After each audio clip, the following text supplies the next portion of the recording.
Welcome to Midnight Mysteries. If you feel like listening to a horror story, you're in the right place.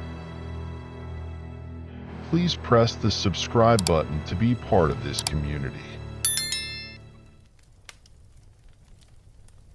I never believed in the supernatural, nor did I ever imagine that my life could be twisted by something so terrifying, so inexplicable, that it would leave scars deeper than any physical wound.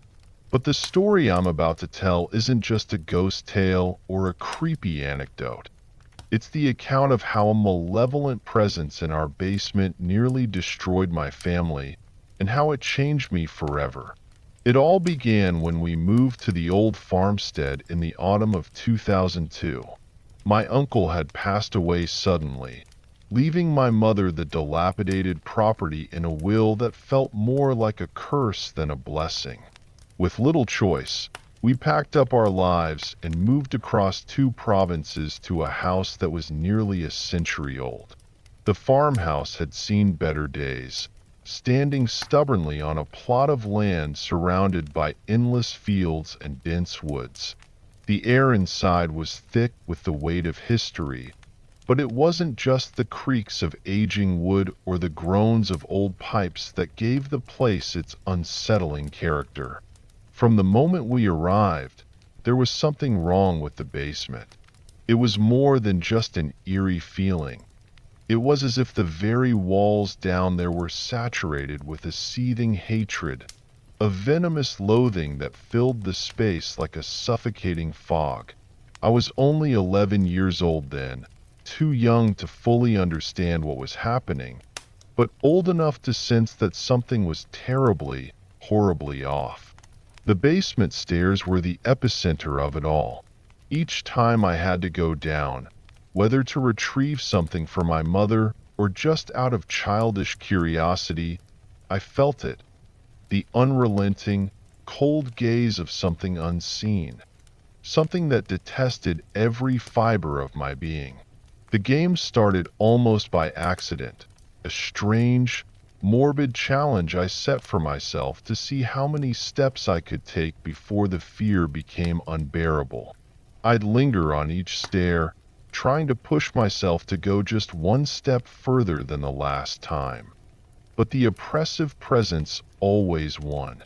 My throat would dry up, cold sweat would bead on my forehead, and my heart would hammer against my ribs until I couldn't take it anymore and would bolt back upstairs, my breath ragged with fear. What terrified me most wasn't just the presence itself, but how the fear seemed to be growing, intensifying each time I ventured down those stairs. Over the months, I found that I could no longer go as far down as before. My limit shrank from 8 steps to 7, then 6, until finally, by the following spring, I could barely manage 3 before the terror drove me back. My family dismissed my fears as just the nerves of a young boy in a creaky old house. But they didn't feel what I felt. They didn't hear the whispers. In the fall of 2003, I was sent to fetch a loaf of bread from the freezer, which was, of course, down in the basement. I remember the dread building in my stomach as I approached the top of the stairs. I told myself to hurry, to grab the bread and rush back up, but the moment I stepped onto the stairs, the malevolent energy seemed to thicken the air, making it hard to breathe. I tried to move quickly, but on the 3rd step, I felt something. A force, a grip, on my foot, and before I knew it, I was tumbling down the stairs, the world spinning around me. I hit the cold, hard concrete at the bottom with a sickening thud, my head cracking against the wall. Everything went dark for a moment. When I came to, my mother was there, helping me up, her voice filled with concern. But even as she guided me upstairs, all I could think about was what I had seen. What I thought I had seen, right before I lost consciousness. Underneath the stairs, in the shadowy recess, there had been something. A dark shape with narrow, glowing yellow eyes watching me with a hatred that felt almost physical. I tried to convince myself it was just a trick of the light, a hallucination from the blow to my head, but the unease lingered, and so did the strange sensation on my foot, like the lingering imprint of a large, cold hand. The days that followed were filled with a growing sense of dread. I couldn't bring myself to go back into the basement, not after that fall, not after what I had felt down there. My mother dismissed the cut on my foot as a simple injury from the fall, but deep down, I knew it had happened just before I tripped. The scar that formed would be a permanent reminder of that day, a mark left by something that shouldn't exist. As the months went on, the presence in the basement seemed to grow bolder. By February of 2004, I was no longer just feeling watched when I passed by the basement door. I was hearing things, whispered words that slithered into my mind as I walked by, words that made no sense but filled me with a sickening dread nonetheless. Leave? Hate? No. It was as if the basement itself was trying to speak to me, luring me down with promises of terror. I started to see things, too, flashes of dark shadows, glimpses of those terrible yellow eyes, always near the stairs, always just out of sight when I turned to look directly. The terror that had once been confined to the basement began to seep into the rest of the house. I could feel it watching me even in the living room, its hateful gaze making my skin crawl. It was worst at night. Around June, it found its way into my bedroom.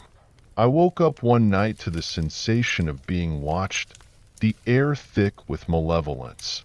I didn't want to open my eyes, but something compelled me to do so.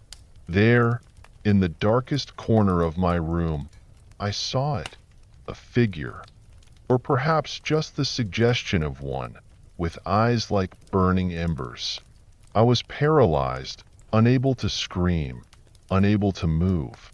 All I could do was stare back, frozen in place, until finally, the presence retreated, leaving me shaking and drenched in cold sweat. I spent the rest of that night huddled in bed, staring at the corner where the thing had been, terrified that it would return. It did, but not every night. It was almost as if it enjoyed keeping me on edge, making me wonder when it would next show up, when I would next be engulfed by that overwhelming fear. By the time summer gave way to fall, I was at my breaking point. The thing in the basement was no longer content with just scaring me. It wanted something more, something I couldn't understand. And as the darkness in that house grew deeper, I found myself drifting further and further from who I used to be. The months that followed were a blur of fear and confusion. The presence in the basement, which had once been a lurking, background terror, was now a constant, suffocating force in my life. It wasn't just the basement anymore. The darkness had spread throughout the entire house, seeping into every corner, every shadow, every quiet moment. I couldn't escape it, no matter how hard I tried. At night, the thing would come to me, always when I was at my most vulnerable. I'd wake up to find those terrible yellow eyes staring at me from the darkest corners of my room, its malevolent energy pressing down on me, making it impossible to move, to breathe. I'd lie there, paralyzed, feeling the weight of its hatred like a physical force, until it finally decided to retreat. The nights it didn't come were almost worse. I'd lie awake, staring at the ceiling, waiting for it to appear, my heart pounding in my chest, my body drenched in cold sweat. I was always on edge, always waiting for the next attack. I didn't know how to talk about what was happening to me. How could I explain to my mother or my siblings that I was being haunted by something that lived in the basement?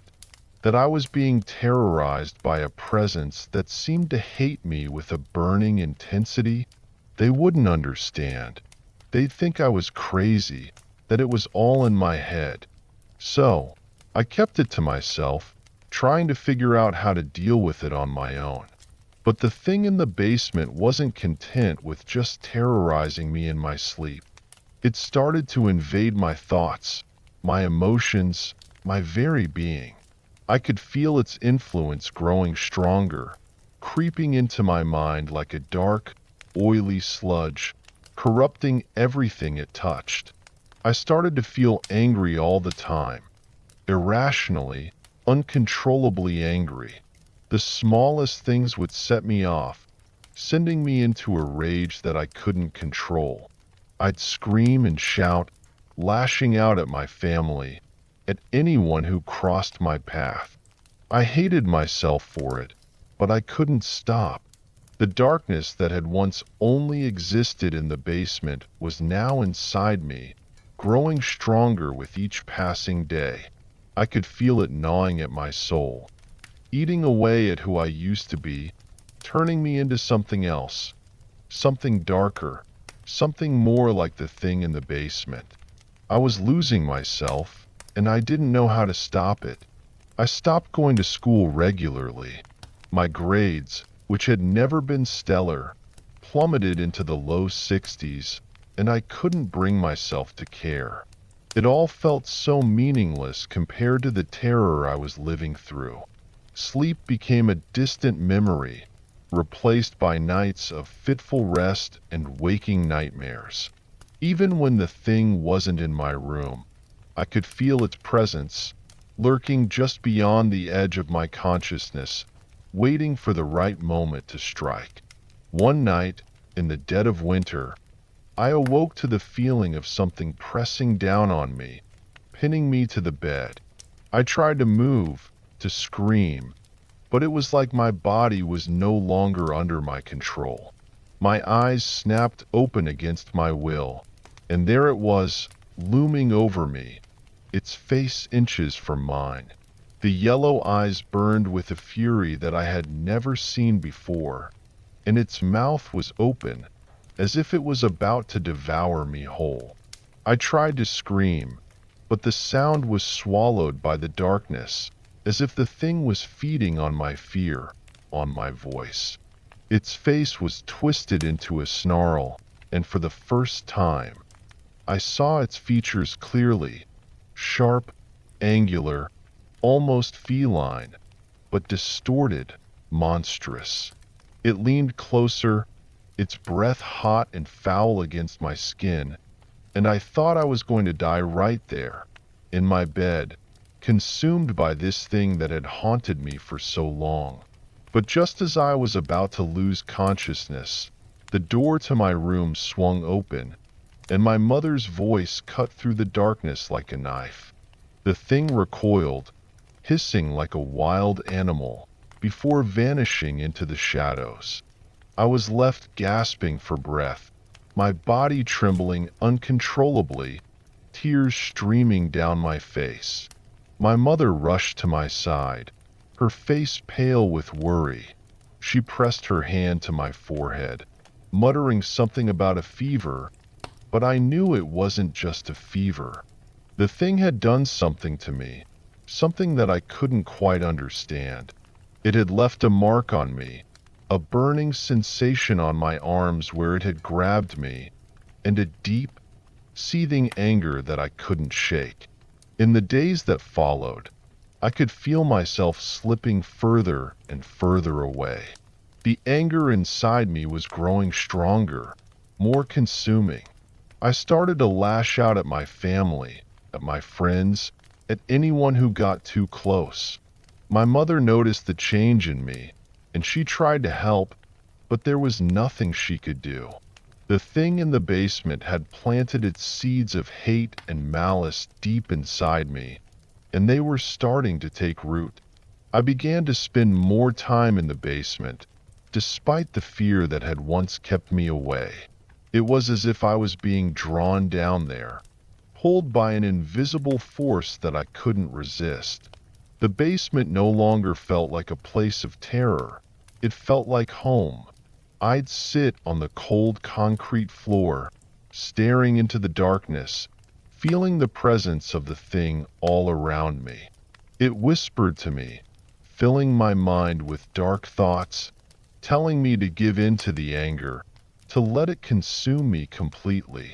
I was on the brink of losing myself entirely when something unexpected happened. I met someone who wasn't like the thing in the basement. It was early spring, and I was wandering through the woods behind the house, trying to escape the oppressive atmosphere inside. As I walked through the trees, I felt a strange sense of peace, a calm that I hadn't felt in months. It was then that I saw him. He was standing in a small clearing, his back to me, dressed in old-fashioned clothes that seemed out of place in the modern world. For a moment, I thought he was a ghost, but there was something about him that felt solid, real. I called out to him, and he turned to face me, a gentle smile on his lips. There was something about that smile that put me at ease, something that made me feel safe for the first time in a long while. His name was William. The sound of his name echoed in the air, as if carried by a breeze from some distant place. I wasn't afraid of him. In fact, I felt the complete opposite. For the first time in years, I felt free of the fear and anger that had been consuming me. William was like a balm for my soul, his presence driving away the darkness that had taken root inside me. I asked him if he'd like to come into the house, and though he didn't speak, I felt his answer, felt him take my hand, even though there was no physical hand to grasp. It was as if his spirit was guiding me, leading me back to the house. But as soon as we reached the porch, I knew that something was wrong. The air was thick with tension, the malevolent presence in the basement stirring angrily at the intrusion. I hesitated, not wanting to step back into the house, not wanting to face the thing that awaited me inside. But I could feel William's presence beside me, reassuring me, giving me the strength to take that first step. The tension didn't dissipate as I entered, but I could feel William's protective energy surrounding me, shielding me from the worst of the thing's wrath. That night, I slept better than I had in years. I knew William was with me, watching over me, keeping the thing in the basement at bay. I woke up feeling more refreshed than I had in a long time, the dark clouds that had been hanging over me finally beginning to lift. My mother noticed the change in me immediately, and for the first time in a long while, she smiled. A real, genuine smile that made my heart ache with relief. The thing in the basement didn't disappear, but it was no longer able to reach me the way it had before. With William's presence in the house, the darkness was held at bay, confined to the basement where it belonged. But I knew that the battle wasn't over, that the thing was still waiting, still watching, biding its time for the right moment to strike again. As the months passed, the sense of peace that William brought me became my lifeline. The thing in the basement was still there, lurking in the shadows, but it couldn't touch me as long as William was near. I started to feel like myself again, the anger and hatred that had once consumed me slowly fading away. But deep down, I knew it was only a matter of time before the thing made its move. And when it did, I feared that not even William would be able to protect me. As the summer of 2007 waned and the first hints of autumn touched the air, the uneasy peace that had settled over our house began to unravel. For over a year, William's presence had kept the thing in the basement at bay, allowing me a fragile reprieve from the terror that had once consumed my life. But peace, I realized, was never meant to last. The thing was still there, still lurking in the darkness, biding its time. And when it finally struck again, it wasn't me it targeted. It was my niece. She was just a year old, a bright, cheerful child who had brought a much-needed light into our lives. But one night, she woke up screaming, her tiny voice echoing through the halls with a terror that chilled me to the bone. I rushed to her room, finding her standing in her crib, wide-eyed and trembling. My sister tried to soothe her, but nothing seemed to work. My niece refused to sleep, her little eyes darting to the corners of the room as if she could see something we couldn't. It didn't take long for me to understand what was happening. The thing in the basement had shifted its focus, moving from me to my niece. I could feel its presence, its dark energy coiled around her like a snake, feeding off her fear. I knew then that the thing wasn't just content with haunting me. It was spreading its influence, infecting others in the house with its malevolence. William, who had been my constant protector, left my side to watch over her. I could feel his absence like a void inside me, the fear and anger that I had kept at bay starting to creep back in. Without William, the house once again felt heavy with darkness, and the thing in the basement grew bolder, its whispers more insistent, more malicious. My niece's nightmares became a nightly occurrence. She would wake up screaming, refusing to be comforted, her little body racked with sobs. I knew what she was going through, knew the terror she felt, because I had lived it myself. And I knew that if we didn't do something soon, the thing in the basement would consume her the way it had almost consumed me. Desperation drove my sister to seek help from a friend who practiced as a shaman. He visited the house, his face growing grim as he walked through the rooms, feeling the oppressive energy that clung to the walls like a stain. He told us what we already knew, that something dark and malevolent had taken root in our home, something that needed to be banished before it could do any more harm. My sister tried a simple cleansing, burning sage and speaking words of protection, but it was no use. The thing in the basement merely laughed, shaking off her attempts like an elephant brushing away a fly. Its power had grown too strong, fed by years of fear, anger, and hatred. It was going to take more than sage and words to rid our house of this evil. Weeks turned into months, and the situation grew more dire. My niece's condition worsened. She stopped eating, stopped playing, her once bright eyes now dull and lifeless. The thing in the basement was winning, draining the life out of her, just as it had drained the light from me all those years ago.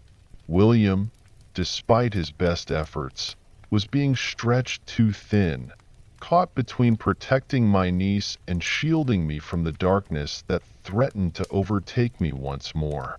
I couldn't let it happen. I couldn't let that thing destroy my family the way it had tried to destroy me. I knew what I had to do, even if it terrified me. I had to confront it, to face the darkness head-on and put an end to this nightmare once and for all. It was a cold, clear night in late October when I made my decision. The house was quiet, the kind of stillness that felt like the calm before a storm. My niece had finally fallen asleep, and I knew William was with her, guarding her from whatever horrors the thing in the basement might send her way. That meant I was on my own. But I had to do this. I had to confront the thing that had haunted me for so long, the thing that had nearly destroyed me and was now trying to destroy my niece. I took a deep breath and headed for the basement stairs. The air grew heavier with each step, the malevolent presence thickening around me like a fog. I could feel it watching me, feel its anger, its hatred, its anticipation. It wanted this confrontation as much as I did, and it was ready for me. As I reached the bottom of the stairs, the darkness closed in around me. The only light was a faint, sickly glow that seemed to emanate from the very walls, casting long, twisted shadows that danced and flickered like living things. I could feel the thing's presence all around me, pressing in on me, its whispers growing louder, more insistent. "You shouldn't have come," it hissed, its voice slithering into my mind. "You're mine. You've always been mine." I forced myself to stand tall, to push back the fear that threatened to overwhelm me. "No," I said, my voice shaking but firm. "I'm not yours. I never was. And you're not going to take my niece." The thing laughed, a low, guttural sound that sent chills down my spine. "You think you can stop me? You're nothing. A weak, frightened child. You couldn't fight me then, and you can't fight me now." I felt a surge of anger, a righteous fury that burned away some of the fear. "I'm not a child anymore. I'm not afraid of you."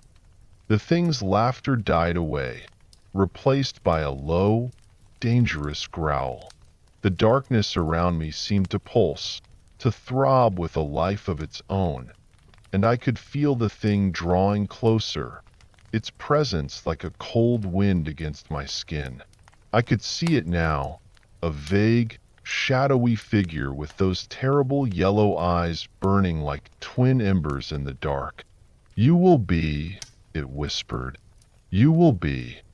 The thing lunged at me, a mass of shadow and hatred, its yellow eyes blazing with fury. But before it could reach me, a bright light flared in the darkness, a pure, white light that drove the thing back with a screech of rage. I felt a familiar presence beside me, and I knew that William had come, standing between me and the thing, his protective energy like a shield against the darkness.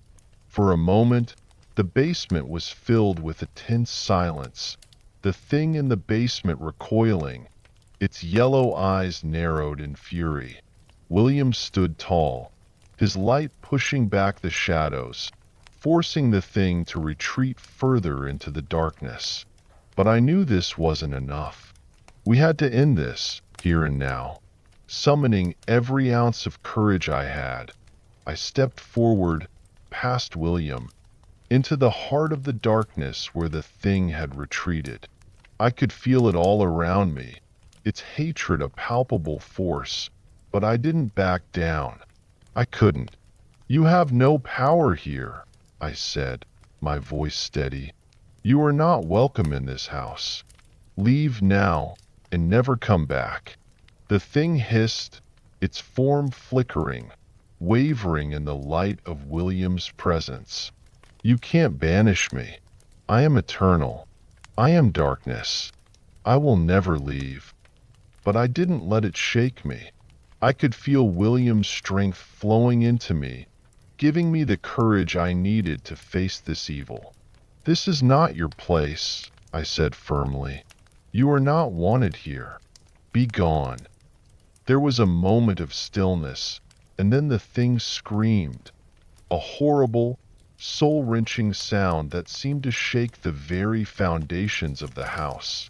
The darkness around me swirled, a vortex of shadow and malice, but William's light held firm, pushing back the storm of evil with unwavering strength. And then, just as suddenly as it had begun, it was over. The darkness receded, the basement filling with a soft, warm light that felt like the first rays of dawn after a long, dark night. The thing was gone, banished, its presence no longer tainting the air, no longer pressing down on my soul. I fell to my knees, exhausted but relieved, tears streaming down my face. William was still with me, his presence a comforting warmth that eased the last remnants of fear from my heart. I knew that it was finally over. The thing in the basement was gone, truly gone, and it would never haunt me or my family again. The next day, when my sister's shaman friend returned with a group to perform a full cleansing of the house, he found the energy completely different. The malevolence that had once pervaded the walls was gone, replaced by a peaceful stillness that felt like a fresh start. The cleansing ritual went smoothly, the final step in ensuring that the thing would never return. But with the banishment of the thing came the departure of William as well. I knew it was inevitable, but it still hurt to lose him. He had been my protector, my guardian through the darkest time of my life. And now that the battle was won, he was free to move on. The house felt emptier without him, but it was a good emptiness, one that was free of fear, of hatred, of the darkness that had once threatened to consume us all. As the years passed, I never forgot what happened in that old farmhouse. I knew that what I had experienced wasn't something I could easily explain or understand, but it was real. The thing in the basement had been real, as had William, and their battle for my soul had left me changed in ways I was only beginning to comprehend. I may have been one of the lucky ones, but I knew that the world was full of darkness, full of things like the one that had haunted my family. And while we had banished that particular evil, I also knew that others existed, lurking in the shadows, waiting for the right moment to strike. But now, I was no longer afraid. I had faced the darkness and won, and if it ever came for me again, I knew I had the strength to resist, to fight back, to banish it once more, because I had found my William, and with him, I had found the courage to confront the shadows. And that, I realized, was something the darkness could never take from me. Did you like it? Subscribe to the channel to stay updated on the next stories. See you soon.